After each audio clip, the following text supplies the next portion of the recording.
sinistros. Mas agora, cientistas descobriram que alguns lagos são mesmo perigosos. Em todo o mundo, há mais de 100 lagos de origem vulcânica que ameaçam milhões de pessoas.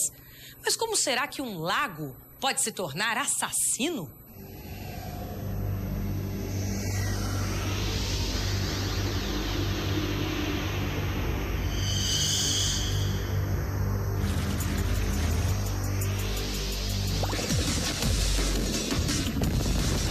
Se existisse uma lista com os lugares mais perigosos da natureza, seria difícil acreditar que os lagos estariam no topo. Durante séculos, alguns foram venerados como lugares sagrados. Outros se transformaram em pontos turísticos. Uns ainda são desconhecidos, mas muitos têm algo em comum. Estão localizados em regiões vulcânicas. Alguns ocupam a cratera de vulcões ativos. E agora, cientistas descobriram que eles podem causar uma série de problemas.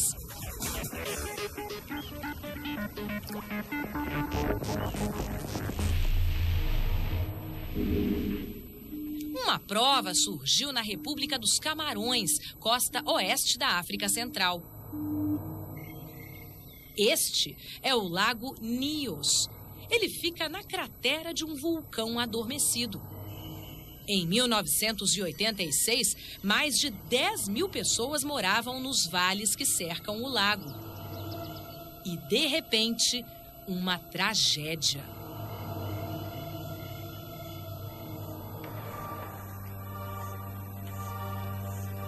O padre James Millen, um missionário católico, morava nas montanhas a 3 horas do vale. A vila de Nyos fazia parte de sua paróquia. Era uma atmosfera muito agradável, um lugar colorido, divertido. Eu adorava morar lá. As pessoas eram simpáticas e gentis. No dia 22 de agosto de 1986, ele pressentiu que algo estranho havia acontecido em Nyos. Na manhã de sexta-feira, havia boatos de que alguém havia morrido. E com o passar do dia, os rumores aumentaram. No dia seguinte, o padre partiu para Nyos com Hortência, sua ajudante na paróquia, para desvendar o mistério. Quando se aproximaram da vila, sempre movimentada e barulhenta, estranharam o silêncio. Tudo estava muito quieto. Não tinha qualquer ruído, nenhum barulho de animais ou pássaros, nada. Na primeira casa, no quarteirão do mercado, eles se surpreenderam. Todos dentro de casa estavam mortos. Havia cadáveres nas ruas. O padre disse que deveríamos continuar até chegarmos à escola dos missionários. Ao caminhar, encontraram mais corpos. Famílias inteiras mortas, aparentemente, enquanto faziam as tarefas do dia a dia. Em uma rua, todas as pessoas estavam mortas. Na cozinha, uma pessoa que preparava o almoço estava parada, em pé, como se ainda estivesse viva. Quando chegaram até a escola, viram o professor Vincent e a esposa com os filhos no colo, todos sem vida.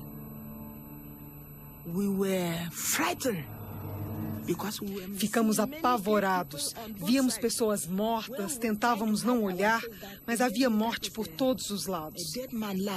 Para onde quer que nos voltássemos, víamos homens, crianças, animais, todos mortos. Era um silêncio absoluto. Indo de casa em casa, começaram a encontrar alguns sobreviventes, pessoas ainda em estado de choque que haviam testemunhado a tragédia. A tarde do dia 21 de agosto foi calma. Por volta das 9 da noite, ouvimos um barulho, como um trovão vindo do lago. Eu olhei, vi uma luz refletida na água. Fui para a rua e havia um cheiro horrível no ar. Parecia ovo podre. Eu nunca tinha sentido um cheiro como aquele. Os criadores de gado que vivem no alto das montanhas contam que viram uma onda imensa, com mais de 24 metros de altura. Segundo eles, a água do lago se transformou, ficou com uma coloração alaranjada. Meus filhos choravam. À nossa volta, as pessoas estavam morrendo. Naquela noite, Al-Haji perdeu 31 parentes.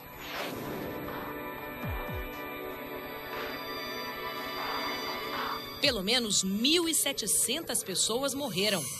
Dias depois, vários cientistas começaram a chegar para investigar o ocorrido, incluindo o especialista em lagos George Kling. Um ano antes, ele havia inspecionado a região e não havia encontrado nada estranho. O lago estava completamente diferente do que eu havia visto.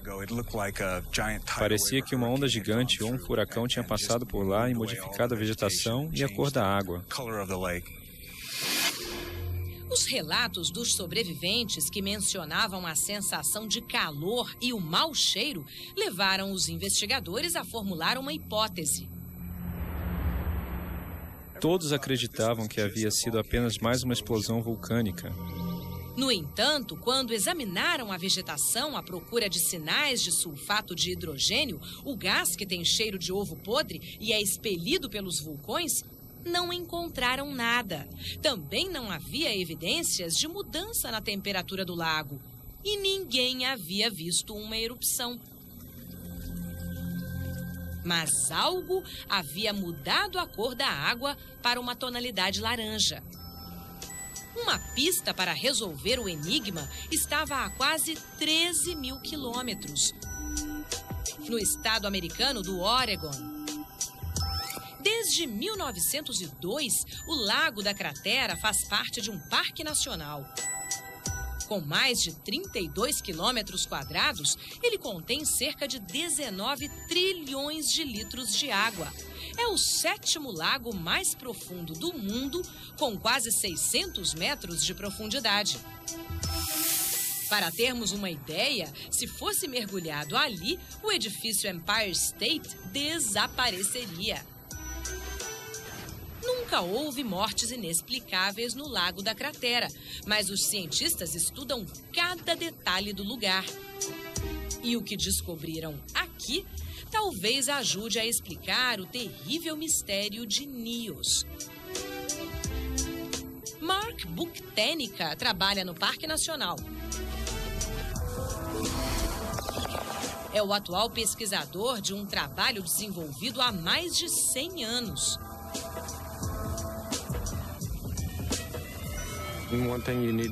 É preciso levar em conta que estamos dentro de um vulcão. Todo o histórico de violentas erupções e da evolução da montanha está detalhado e registrado à nossa volta, na geologia e na paisagem ao redor da cratera.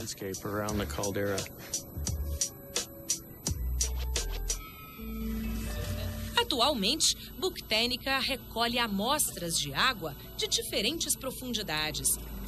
Ele fica atento a qualquer sinal de mudança na água que dê indícios de uma futura atividade vulcânica. Ele também verifica a visibilidade.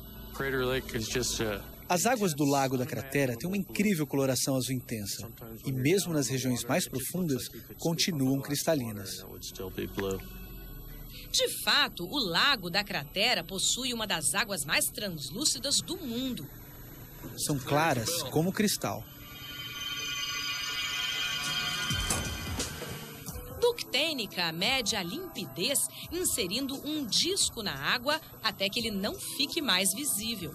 Assim, ele consegue calcular a profundidade. Parece amador, mas funciona. O recorde de visibilidade do Lago da Cratera é de 40 metros. Hoje, a visibilidade está em torno de 30 metros. Para entender como o Lago da Cratera pode lançar luzes sobre o mistério de Nios, temos que voltar no tempo, 7.700 anos. Naquela época, a paisagem era dominada pelo Monte Mazama, um vulcão com 3.600 metros. Subitamente, o Mazama entrou em atividade. A erupção foi 42 vezes mais violenta do que a ocorrida no Monte Santa Helena em 1980, a maior já vista no continente americano. Na época, foram expelidos quase 20.000 metros cúbicos de lava. Lendas indígenas contam que o dia virou noite por quase uma semana.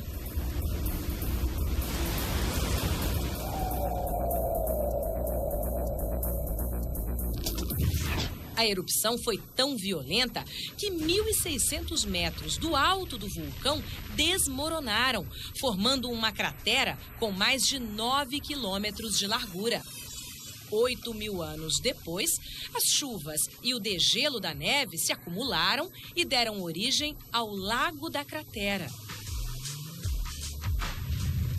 Hoje em dia, as águas transmitem a sensação de paz e tranquilidade. Mas Buktenica sabe que o magma responsável pelas erupções vulcânicas ainda arde a 12 quilômetros abaixo da superfície da Terra. A paisagem pode passar por mudanças geológicas sem esboçar qualquer sinal visível de alteração, porque o lago oculta os vestígios. Mark fez essa descoberta em 1988, quando se tornou o primeiro pesquisador a examinar o ponto mais profundo do lago. Leva de 20 a 30 minutos para chegar ao fundo do lago em um submarino. Ao mergulhar, você se depara com um azul intenso, que se turva aos poucos, até a escuridão total. As luzes do submarino revelam uma paisagem em que predominam rochas pontiagudas formadas pela lava que esfriou ao entrar em contato com a água. Usando um sonar de última geração, Mark cria um desenho preciso do fundo do lago.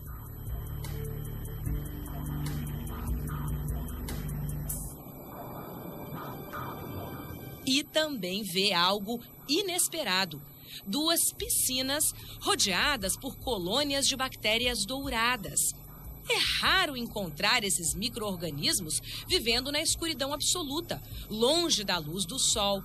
Mark acredita que as colônias devam retirar das piscinas a energia de que precisam para se desenvolver. Para comprovar a teoria, ele mede a temperatura e verifica que os reservatórios são mais quentes que as águas do lago. Em seguida, o cientista analisa a composição do líquido e conclui que o teor de solução salina é 10 vezes mais alto e contém dióxido de carbono. São águas termais. O calor e o gás vêm de quilômetros abaixo da superfície, onde corre o magma. Por ano, toneladas de dióxido de carbono penetram no lago, sinal de que o gás pode estar presente em outros lagos de origem vulcânica, como, por exemplo, Nios. Teria sido o dióxido de carbono o gás assassino que causou as mortes na República de Camarões? E no próximo bloco, o lago nos Estados Unidos que emite 100 toneladas de dióxido de carbono por dia.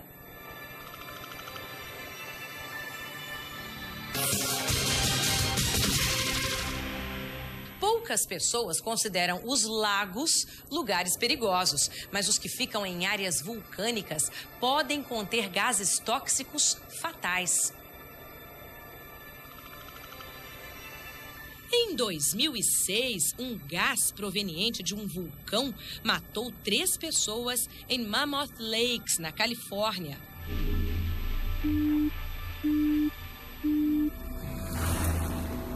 A cidade turística foi construída dentro da cratera de um gigantesco vulcão ativo, o Long Valley. Por toda a região, os visitantes podem ver gases vulcânicos sendo expelidos. Os mais comuns são o vapor da água, o dióxido de carbono e o dióxido de enxofre. Esses gases começam a jornada a 8 quilômetros de profundidade. Ali, o peso das rochas cria uma pressão pelo menos 2.000 vezes maior do que a da superfície, que aprisiona os gases no magma. Mas, quando o magma se aproxima da superfície, o peso das rochas diminui e a pressão cai. Os gases começam a se desprender do magma e se infiltram pela crosta terrestre até chegar à atmosfera.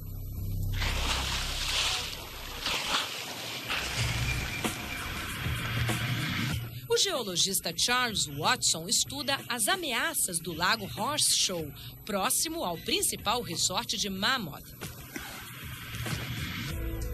A predominância de pedra-pomes na região é um indício importante. É uma rocha muito leve, porosa e cheia de gases. Ela é produzida quando o magma, repleto de gás, é lançado na atmosfera. Quando a lava esfria e se solidifica, cria todas essas bolhas e pequenas cavidades. A densidade é tão baixa que a rocha flutua na água. Ela indica a existência de gases debaixo deste imenso vulcão. Mas há um sinal ainda mais preocupante da atividade do vulcão. É um assassino silencioso, escondido entre a vegetação e o lago. No começo da década de 90, as árvores ao norte do lago começaram a morrer. A causa? Altas concentrações de dióxido de carbono. Os cientistas descobriram que cerca de 100 toneladas do gás escapam do lago por dia, o que aumenta o nível de gás carbônico no solo 95 vezes acima do normal. Um teste simples no terreno próximo ao lago mostra o que isso significa na prática. O dióxido de carbono é mais pesado que o ar. Então, o que fazemos é cavar um buraco. O gás irá deslocar o oxigênio, ocupar a cavidade e apagar a chama. O fogo precisa de oxigênio para queimar. Sem ele, a chama desaparece. Sequer conseguimos acendê-la novamente. Altas concentrações de dióxido de carbono podem extinguir uma chama produzida por butano em segundos e provocar efeitos mortais nos homens. A concentração normal de dióxido de carbono no ar é de apenas 0,35%. Quando esse nível aumenta para 1%, provoca vertigem, dores de cabeça e alucinações. Acima de 17%, causa inconsciência e leva à morte em questão de segundos.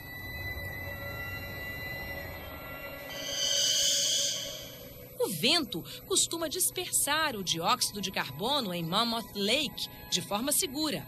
Mas, em 2006, investigadores confirmaram que uma alta concentração do gás matou 3 patrulheiros que se abrigavam em uma caverna na montanha. Nenhuma erupção vulcânica foi registrada na época.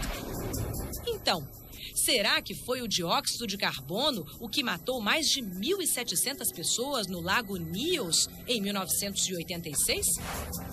Quando os pesquisadores chegaram a Nyos, não encontraram evidências de erupção vulcânica, mas constataram que havia dióxido de carbono na água, mas apenas em pequenas quantidades. As autópsias realizadas nas semanas seguintes revelaram que o dióxido de carbono foi a principal causa das mortes. Mas ainda há um mistério. O Lago Nyos produz por volta de 15 toneladas do gás por dia. Bem menos do que as 100 toneladas diárias do Lago Horseshoe, nos Estados Unidos.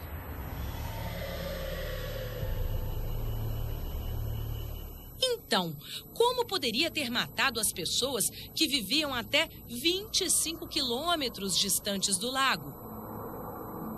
Os cientistas estimam que seriam necessários quase 2 milhões de toneladas do gás para provocar a tragédia. Uma quantidade até então só registrada em erupções vulcânicas, o que não aconteceu em Nios. O especialista em lagos da Universidade de Michigan, Dr. George Kling, concluiu que esse imenso volume de dióxido de carbono estava, de alguma maneira, retido nas águas do lago. É estranho imaginar que um lago poderia conter tanto gás carbônico. O magma debaixo de Nios libera o dióxido de carbono, que se move através da crosta terrestre até alcançar o fundo do lago. Os especialistas calculam que 5.000 toneladas do gás penetram no lago por ano. Mas o que será que este lago tem de diferente que o faz acumular tanto dióxido de carbono? Nios possui cerca de 207 metros de profundidade e 177 bilhões de litros de água.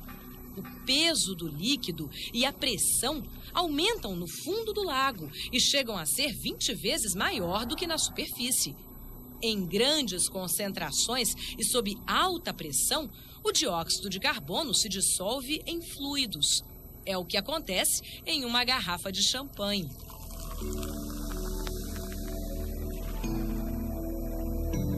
O dióxido de carbono é o responsável pela efervescência da bebida. O líquido, sob alta pressão, e o gás são mantidos dentro do recipiente fechado com a rolha. Quando se abre a garrafa, a pressão diminui. Uma concentração menor de dióxido de carbono retorna ao estado gasoso. O gás escapa do líquido sob a forma de bolhas. Em Nios, o peso da água na superfície funciona como a rolha. O grande volume de água mantém o gás diluído no fundo do lago e ele pode chegar a altíssimas concentrações. As águas profundas de Nios podem armazenar aproximadamente 2 toneladas de gás carbônico dissolvido. Contudo, levaria mais de 3 séculos para acumular essa quantidade de gás. Na maioria dos lagos de origem vulcânica, o dióxido de carbono se dissipa ao longo do ano. No verão, a superfície recebe mais calor do que as águas profundas. Do mesmo modo que o ar aquecido faz os balões flutuarem, a água mais quente fica por cima das águas mais frias no fundo do lago. Mas, no inverno, essas águas esfriam mais rápido do que as que estão embaixo. Elas se tornam mais densas e descem, forçando as águas geladas do fundo a circular e subir. Quando as águas profundas se elevam, a pressão diminui e o dióxido de carbono dissolvido escapa para a atmosfera. Esse processo evita que o gás se acumule ao longo dos séculos. Mas não há estações frias em Nios. Nesta região equatorial, o calor do Sol constante durante todo o ano mantém as águas da parte de cima sempre aquecidas e mais leves. Com o passar do tempo, o lago desenvolve camadas distintas de água, cada uma com uma densidade diferente. Essa estrutura, que lembra as camadas de um bolo, é chamada de estratificação. Significa que o dióxido de carbono permaneceu nos níveis mais profundos por séculos. Uma equipe de cientistas da Universidade de Cambridge, na Inglaterra, estudou a formação do gás no lago estratificado. Modelos, aqui em vermelho, reproduzem a ação do dióxido de carbono diluído no lago Nios. Ele se acumula na camada de água mais baixa e densa, incapaz de atravessar as camadas superiores. Por isso, assim como a rolha precisa ser retirada da garrafa para soltar o gás espumante, algo parecido pode ter acontecido no dia 21 de agosto de 1986, para liberar mais de 1 milhão de toneladas de dióxido de carbono na atmosfera. É possível que o desmoronamento de uma das encostas da cratera tenha desencadeado a tragédia. As rochas que caem no lago movimentam a água estratificada, empurrando a camada rica em dióxido de carbono em direção à superfície, onde ela explode, desprendendo o gás. Uma nuvem de dióxido de carbono ocupa a cratera e se desloca para as margens, aderindo ao solo. Por ser 1,5 vezes mais pesado que o ar, o gás desce a montanha em direção às áreas mais baixas, como se fosse um rio. A maioria dos moradores da vila não teve chance de escapar. Ainda hoje, 12 mil pessoas continuam desalojadas. Em 2001, foi instalada uma tubulação para retirar os gases. Sifões extraem o dióxido de carbono do lago de forma segura. O nível de gás tem diminuído aos poucos, mas até hoje, Nios ainda tem mais gás carbônico do que na época da tragédia. Teria sido Nios um caso isolado? Ou outros lagos de origem vulcânica também podem acumular gases ao ponto de se tornarem perigosos? 3 elementos são decisivos: a existência de dióxido de carbono dissolvido na água, uma profundidade de no mínimo 50 metros, capaz de criar pressão sobre o fundo do lago, e um clima equatorial que impeça os gases de serem liberados na atmosfera nas estações mais frias. A união desses 3 fatores não é comum, o que reduz os riscos em boa parte dos lagos vulcânicos. Mas existe um lugar que preocupa os cientistas. O lago Kivu, na fronteira da República Democrática do Congo com Ruanda, é 2.000 vezes maior que Nios e tem 1.000 vezes mais dióxido de carbono diluído na água. Além disso, o Kivu fica perto de um vulcão ativo. Alguns cientistas acreditam que uma erupção poderia provocar a liberação catastrófica de dióxido de carbono, ameaçando a vida de 2 milhões de pessoas que vivem nos arredores. Uma rara combinação de circunstâncias tornam lagos de origem vulcânica, como Nios e Kivu, mortais.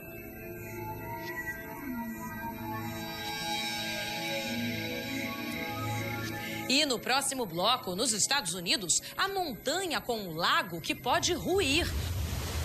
Os moradores teriam apenas 40 minutos para escapar.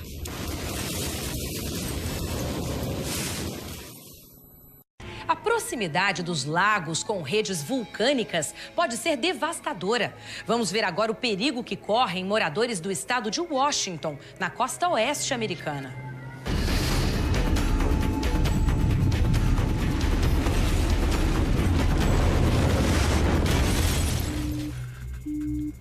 O Monte Rainier fica a aproximadamente 112 quilômetros a sudeste de Seattle. Ele faz parte de uma cordilheira de vulcões que inclui o Monte Santa Helena e se estende por 1.120 quilômetros a oeste do país. O pico geralmente fica encoberto pelas nuvens a 4.400 metros de altura. A olho nu, não parece existir um lago. Mas, escondido entre as 26 geleiras do Rainier, existe uma pequena cratera de 24 metros por 18. Ao redor do lago oculto, cavernas de gelo que derretem por causa do calor emitido pelo vulcão. O gás vulcânico é a razão pela qual este lago, formado por águas de degelo, representa um risco para a vida das pessoas. O dióxido de enxofre preocupa os moradores da região. Para entender o porquê, é preciso ir até o laboratório. Pegue um pouco de enxofre, queime-o com oxigênio e você terá dióxido de enxofre.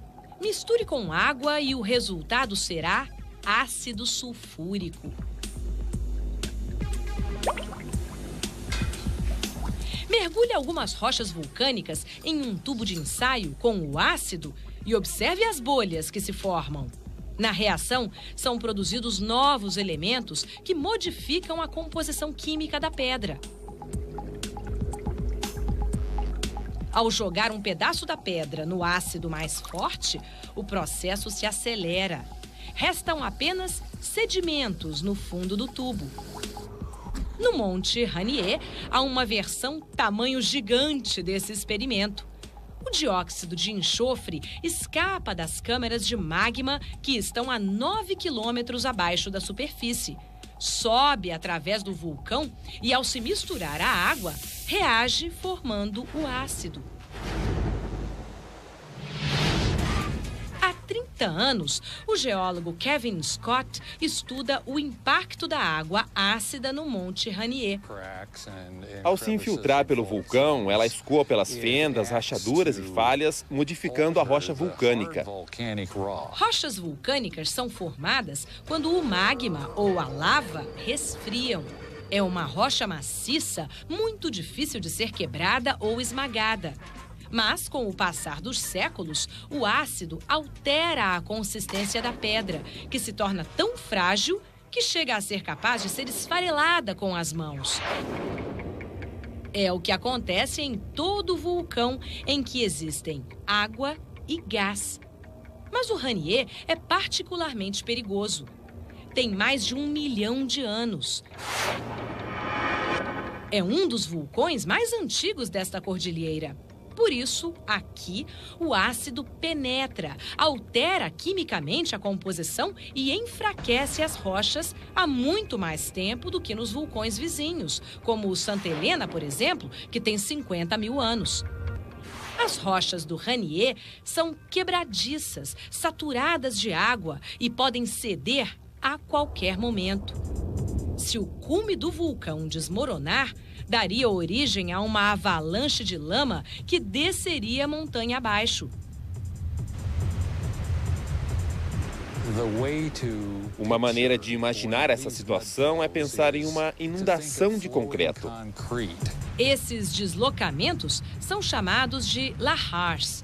Em 1980, a erupção do Santa Helena, que fica a apenas 80 quilômetros do Rainier, foi uma amostra do poder destrutivo dos vulcões. Os 400 metros superiores do vulcão desabaram, provocando um dos maiores deslizamentos já registrados. Em questão de minutos, a massa de neve derretida e gelo se misturou aos fragmentos de rochas, criando inúmeros lahars. Eles eram 2 vezes mais densos que a água e chegaram a se deslocar a uma velocidade de até 72 quilômetros por hora. O maior lahar se deslocou a 112 quilômetros por hora, destruindo 200 casas que estavam no caminho. Os lahars mataram mais pessoas nas últimas décadas do que as erupções vulcânicas. Um lahar no Monte Rainier representaria uma ameaça ainda maior. Não só porque uma quantidade gigantesca de rocha quebradiça pode vir abaixo a qualquer momento, mas também por causa do imenso volume de água. O Rainier sustenta mais de 1.600 metros cúbicos de neve e gelo, volume 5 vezes maior do que todos os demais vulcões da Cordilheira das Cascatas juntos. Um desmoronamento não apenas destruiria o lago formado na cratera, como ainda deslocaria a água congelada que está acima dele. Fatos suficientes para provocar um lahar devastador. Ao contrário do que aconteceu no Monte Santa Helena, não existem registros de grandes lahars no Rainier. Kevin procura evidências de eventos que possam ter acontecido há milhares de anos. A pesquisa ajuda a definir o grau de ameaça da montanha. Estudando a história do vulcão, os geólogos tentaram avaliar o risco que ele representa. É como, por exemplo, quando se está no encalço de um animal. Quando vemos as pegadas de um urso polar na neve, sabemos que mais cedo ou mais tarde o encontraremos.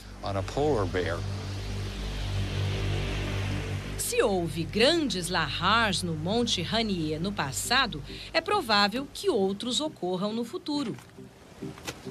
Próximo aos pés da montanha, Kevin encontra árvores queimadas sob uma camada de lama e rocha.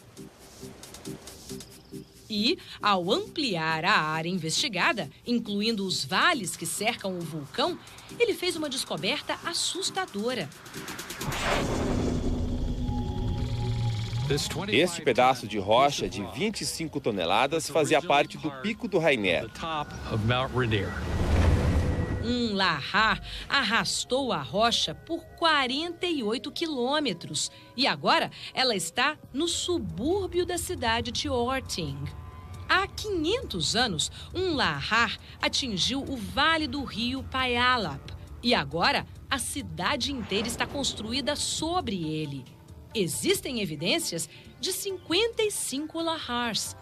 Os tamanhos variam. Alguns têm apenas poucos quilômetros. Um deles chega a ter 112 quilômetros de extensão. O maior teve volume equivalente à água de mais de 1 milhão de piscinas olímpicas.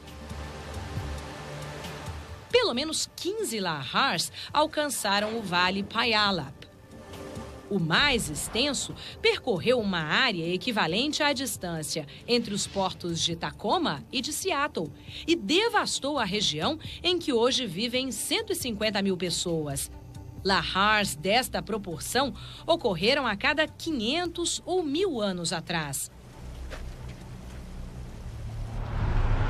Por isso, a questão crucial para os moradores de Orting não é se, mas quando um novo lahar atingirá o vale.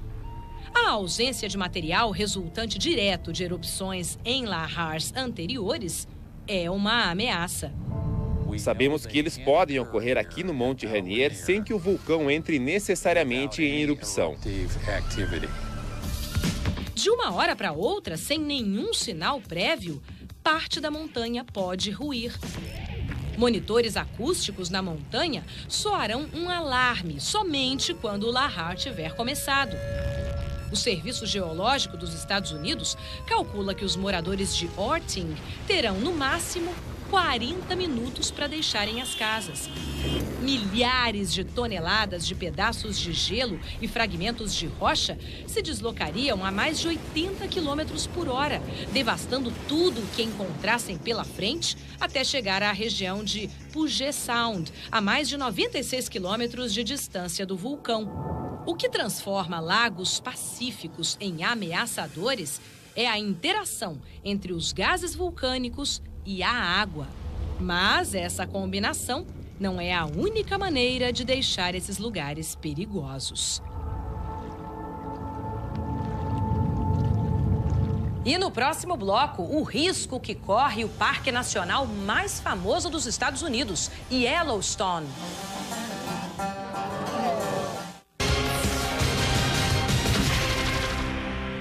Em 2003, um estudo revelou o perigo que ameaça Yellowstone, o parque nacional mais antigo dos Estados Unidos.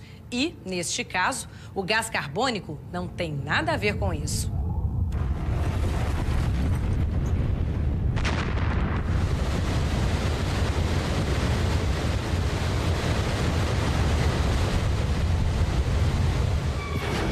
À primeira vista, lagos em áreas vulcânicas parecem calmos.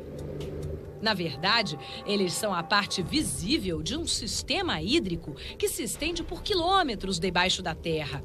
E é o vulcão quem alimenta esta máquina.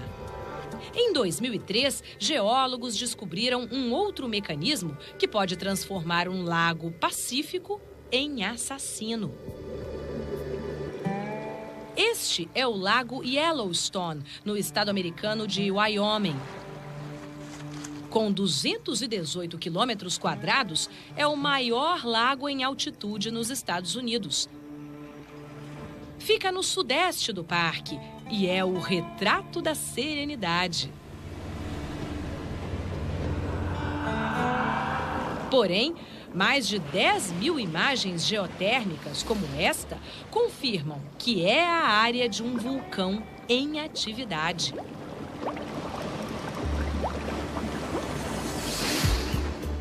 A doutora Lisa Morgan trabalha no Serviço Geológico dos Estados Unidos. Ela sabe exatamente como o vulcão pode transformar essas águas tranquilas em um perigo mortal. Em 1999, Lisa e os colegas usaram um sonar para fazer um mapeamento completo do fundo do lago. Fizemos uma série de descobertas que mudou o que se sabia até então. Morgan encontrou uma elevação em forma de cone com mais de 30 metros acima do fundo do lago e do tamanho de 5 campos de futebol. Ela acredita que o segredo para se compreender a formação dos cones está no calor subterrâneo. Sob o solo de Yellowstone existe uma imensa câmara de magma, que em algumas áreas do parque pode estar a apenas 4 quilômetros da superfície. A temperatura do magma pode ultrapassar os 760 graus Celsius. O calor aquece as águas subterrâneas. A água que fica no fundo do lago chega a 240 graus Celsius. Quando a temperatura sobe, a água se expande e a pressão aumenta. Lisa afirma que a expansão das águas e o aumento da pressão provocam a formação no fundo do lago. Os famosos geysers são resultado da pressão das águas subterrâneas de Yellowstone. Há mais de 100 geysers ativos no parque. O mais conhecido é o Old Faithful. A cada 74 minutos, ele jorra água e vapor a 55 metros de altura, numa temperatura de mais de 170 graus Celsius. Um geyser funciona mais ou menos como uma chaleira. Assim como o fogo esquenta o recipiente, o magma aquece a água subterrânea. Quando a temperatura sobe, a pressão aumenta e a água se expande, abrindo caminho em busca de uma saída. O vapor escapa através do bico da chaleira. Assim como acontece no geyser, a pressão alta faz a água jorrar.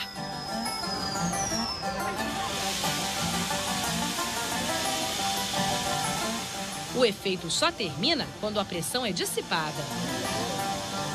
Mas existe uma diferença fundamental entre o Old Faithful e a formação cônica no fundo do lago. No caso do geyser, há uma válvula de escape que permite que a água jorre. Mas no cone, aparentemente não há saída. Lisa teme que a pressão aumente a tal ponto que possa provocar um grave acidente no lago. Um fenômeno que os geólogos chamam de explosão hidrotérmica. Ela investiga o parque para verificar se isso já aconteceu antes. Lava solidificada é um vestígio de erupção. Mas uma explosão hidrotérmica resulta em outro tipo de evidência. A infiltração de água quente dissolve os minerais e altera a formação das rochas e do solo. Finalmente, Lisa encontra o que procurava: camadas de terra sedimentada. As diferentes cores são produzidas pela presença de um tipo de mineral chamado zeolita. Não muito longe, ela se depara com rochas com veios de sílica, outro sinal de alteração hidrotérmica. No total, ela encontrou evidências de 25 grandes explosões hidrotérmicas nos últimos 20 mil anos. Em comparação, em Yellowstone foram apenas 3 grandes erupções em mais de 2 milhões de anos. Ela volta ao mapeamento do fundo do lago. Há uma cratera de 2,5 km de extensão no norte do lago. E as amostras indicam alteração hidrotérmica. 13.800 anos atrás, a maior explosão hidrotérmica já registrada criou esta cratera. Quase 4 bilhões de litros de água fervente explodiram na atmosfera. Uma onda gigantesca varreu o lago. Rochas e lama cobriram uma área de 16 quilômetros quadrados. Será que outra explosão dessa magnitude pode acontecer em Yellowstone? Lisa avalia todos os indícios. Em 18 mil anos, 25 explosões. É uma média de uma a cada 700 anos. E a última foi há 3.000 anos. Segundo os cálculos da especialista, a explosão seguinte está atrasada. Já deveria ter acontecido. Será possível prevê-la? Lisa acredita que a pressão não é a única causa da explosão. É necessário que algo desencadeie o processo. Ele se mantém como um sistema isolado até que algo inicie a atividade.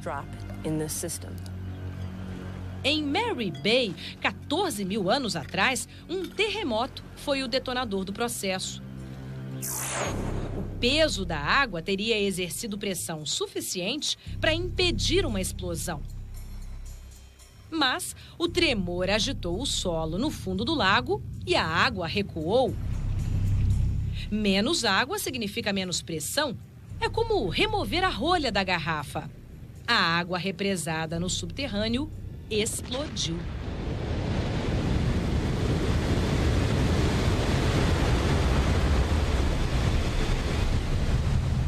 Milhares de pequenos abalos atingem a região de Yellowstone todo ano. Ninguém sabe ao certo quando um outro terremoto desencadeará uma nova explosão hidrotérmica no parque. Ou se o único aviso será o próprio terremoto, segundos antes da explosão. Mas, como o fenômeno já ocorreu várias vezes antes, pode se repetir.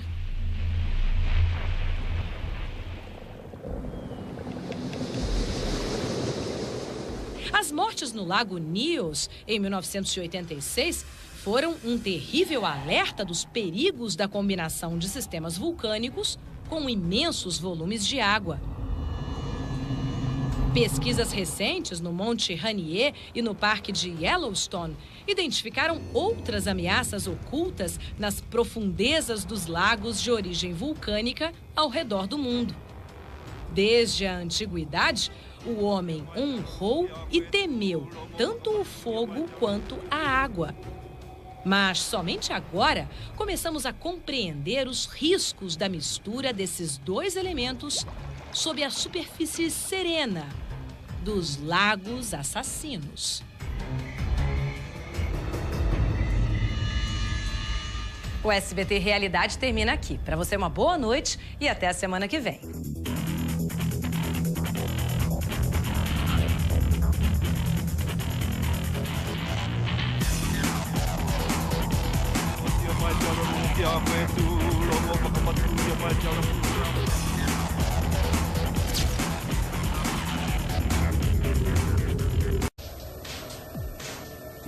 Meus filhos choravam. À nossa volta, as pessoas estavam morrendo. Naquela noite, Al-Haji perdeu 31 parentes.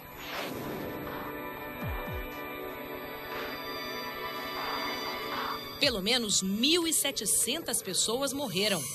Dias depois, vários cientistas começaram a chegar para investigar o ocorrido, incluindo o especialista em lagos George Kling. Um ano antes, ele havia inspecionado a região e não havia encontrado nada estranho. O lago estava completamente diferente do que eu havia visto. Parecia que uma onda gigante ou um furacão tinha passado por lá e modificado a vegetação e a cor da água. Os relatos dos sobreviventes que mencionavam a sensação de calor e o mau cheiro levaram os investigadores a formular uma hipótese. Todos acreditavam que havia sido apenas mais uma explosão vulcânica. No entanto, quando examinaram a vegetação à procura de sinais de sulfato de hidrogênio, o gás que tem cheiro de ovo podre e é expelido pelos vulcões, não encontraram nada. Também não havia evidências de mudança na temperatura do lago. E ninguém havia visto uma erupção. Mas algo havia mudado a cor da água para uma tonalidade laranja. Uma pista para resolver o enigma estava a quase 13 mil quilômetros. Ilhas inteiras mortas, aparentemente, enquanto faziam as tarefas do dia a dia. Em uma rua, todas as pessoas estavam mortas. Na cozinha, uma pessoa que preparava o almoço estava parada em pé, como se ainda estivesse viva. Quando chegaram até a escola, viram o professor Vincent e a esposa com os filhos no colo, todos sem vida.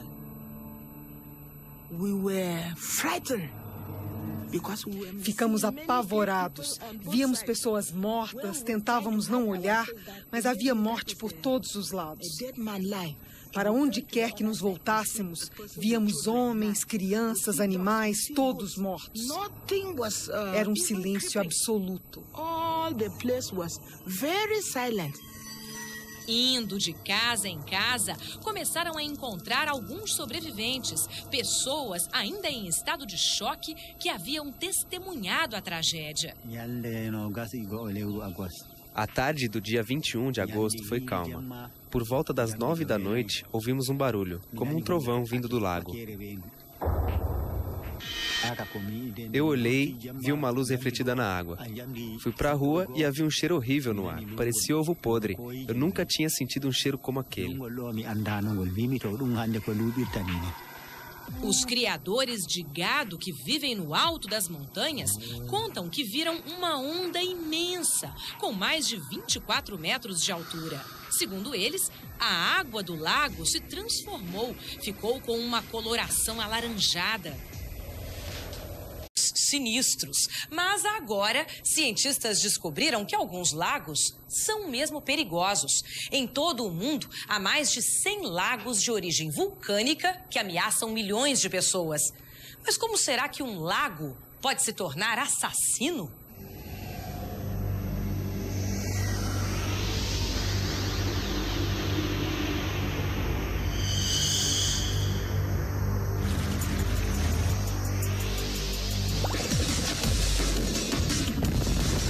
Se existisse uma lista com os lugares mais perigosos da natureza, seria difícil acreditar que os lagos estariam no topo. Durante séculos, alguns foram venerados como lugares sagrados. Outros se transformaram em pontos turísticos. Uns ainda são desconhecidos, mas muitos têm algo em comum. Estão localizados em regiões vulcânicas. Alguns ocupam a cratera de vulcões ativos. E agora, cientistas descobriram que eles podem causar uma série de problemas.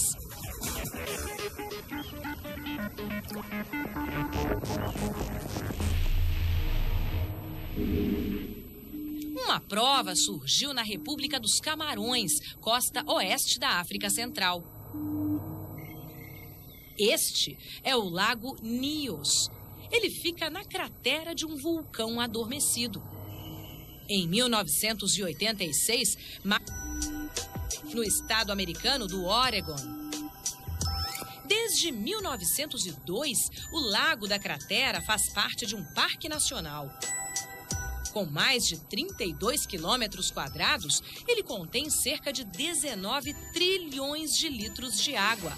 É o 7º lago mais profundo do mundo, com quase 600 metros de profundidade. Para termos uma ideia, se fosse mergulhado ali, o edifício Empire State desapareceria. Nunca Nunca houve mortes inexplicáveis no Lago da Cratera, mas os cientistas estudam cada detalhe do lugar.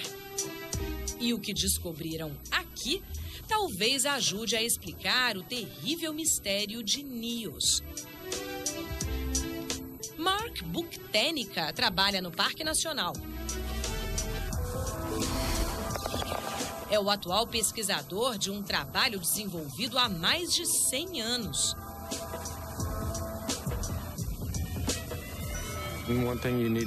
É preciso levar em conta que estamos dentro de um vulcão. Todo o histórico de violentas erupções e da evolução da montanha está detalhado e registrado à nossa volta, na geologia e na paisagem ao redor da cratera.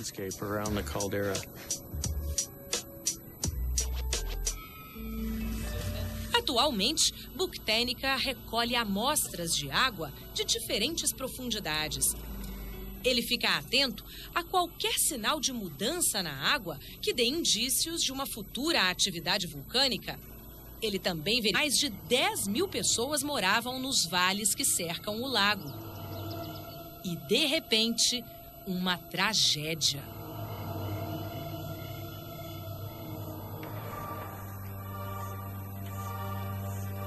O padre James Millen, um missionário católico, morava nas montanhas a 3 horas do vale.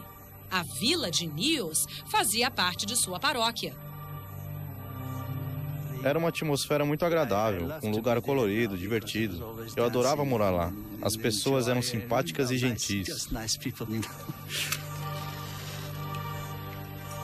No dia 22 de agosto de 1986, ele pressentiu que algo estranho havia acontecido em Nios.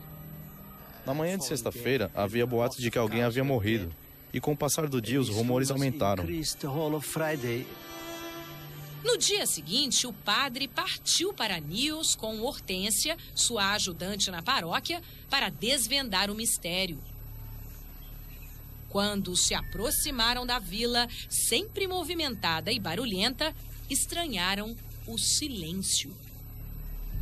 Tudo estava muito quieto. Não tinha qualquer ruído, nenhum barulho de animais ou pássaros, nada.